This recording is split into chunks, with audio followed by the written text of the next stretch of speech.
In today's video, I'm going to teach you how to add VoiceOver in CapCut PC.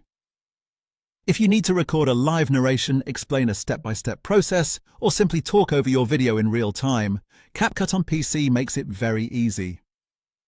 The good news is that you do not need any extra software to get started because the voice recording feature is already built directly into the editing workspace.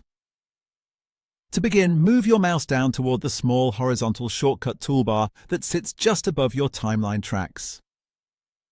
This is where CapCut places several quick access tools for editing and recording. On the far right side of that toolbar, you'll see the record icon, which looks like a small microphone. Go ahead and click it once to open the voice recording controls. As soon as you do that, a dedicated microphone panel will appear on the right side of your workspace. This is the area where you'll manage your recording settings before you start speaking. First, look for the drop-down menu next to Input Device. Click it and choose the microphone you want CapCut to use. This is important if you have more than one microphone connected because you want to make sure the correct one is selected before recording. Right below that, make sure to check the box labeled Mute Project. This is a very important step. By muting the project during recording, CapCut prevents your speakers from playing back your timeline audio while you speak. That helps you avoid unwanted echo, feedback, or overlapping sound getting picked up by your microphone. It's a simple setting, but it can make your recording much cleaner.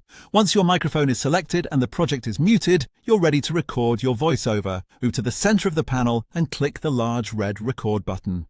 CapCut will give you a clear 3-second countdown showing 3, 2, 1 on screen so you have a moment to prepare. When the countdown ends, start speaking clearly and naturally as the playhead moves across your timeline. This is the moment to deliver your instructions, explanations, or narration in sync with your video.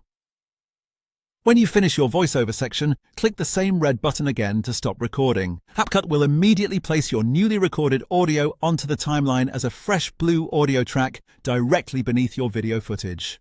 That means your narration is now captured, organized, and ready for editing. And that's it. In just a few quick clicks, you've opened the recording tool, selected your microphone, enabled project muting, recorded your narration, and added a voiceover track to your timeline in CapCut PC.